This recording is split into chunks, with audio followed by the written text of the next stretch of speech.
Hello, my friends. I'm just sitting down waiting for my dinner to cook, so I thought I would give a moment to sit and read Chapter 7 of Mr. Popper's Penguins. So let's get to it. Chapter 7 Captain Cook Builds a Nest. Very reluctantly, Janie and Bill had to leave Captain Cook and go to school. Mrs. Popper was busy in the kitchen, rather belatedly doing the breakfast dishes, and while she dimly realized that the penguin was going in and out of the refrigerator pretty frequently, she thought nothing of it at first. Meanwhile, Mr. Popper had abandoned his telephoning and was now busy shaving and making himself neat in honor of being the owner of such a splendid bird such as Captain Cook. But the penguin, though thus neglected for the moment, was by no means idle. With the unusual excitement and having to go to the market earlier than usual, Mrs. Popper had not yet got around to straightening the house. She was an excellent housekeeper. Still, with two children like Janie and Bill and a husband with such untidy ways, there is no denying the fact that she had to pick up the place rather frequently. Captain Cook was now attending to the picking up. Into the corners of every room he prowled and poked and pecked with a busy thoroughness. Into every closet he stared with his wide-circled eyes.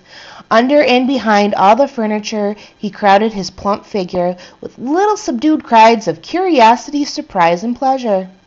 And each time he found what he seemed to be looking for, he picked it up in the back end of his red beak and carried it, waddling proudly on his wide pink feet, into the kitchen and into the icebox.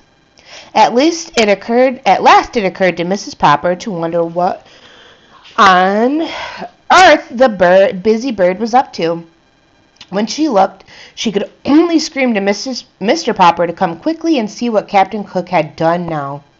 Mr. Popper himself, looking rather remarkable, as Mrs. Popper noticed later, joined her in the staring at the astonishment into the refrigerator. Captain Cook came up to him and helped them look. "Ork! Ork!" he said with triumph. Mrs. Popper laughed, and Mr. Popper gasped as they saw the results of Captain Cook's trips through the house.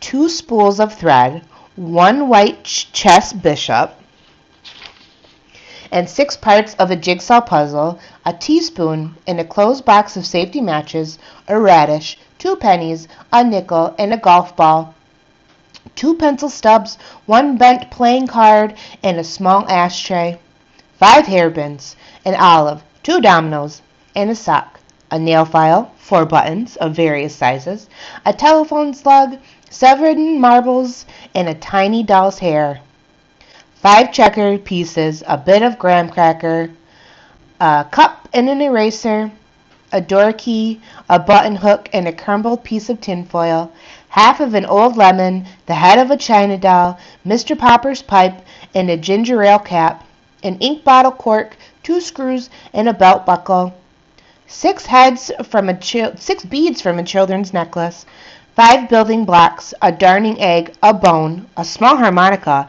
and a partly consumed lollipop, 2 toothpaste lids, and a small red notebook.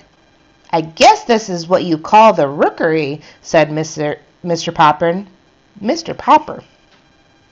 "Only he couldn't find any stones to build his nest with."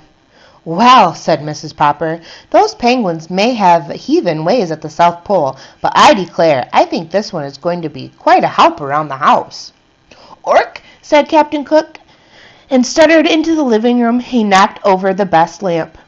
"I think, Papa," said Mrs. Popper, "that you had better take Captain Cook outside for a little exercise. Good gracious, but you've all dressed up. Why, you look almost like a penguin yourself." Mr. Popper had smoothed down his hair and shaved off his whiskers. Never again would Mrs. Popper have to reproach him for looking as wild as a lion. He had put on a white shirt with a white tie and white flannel trousers and a pair of bright tan oxblood shoes.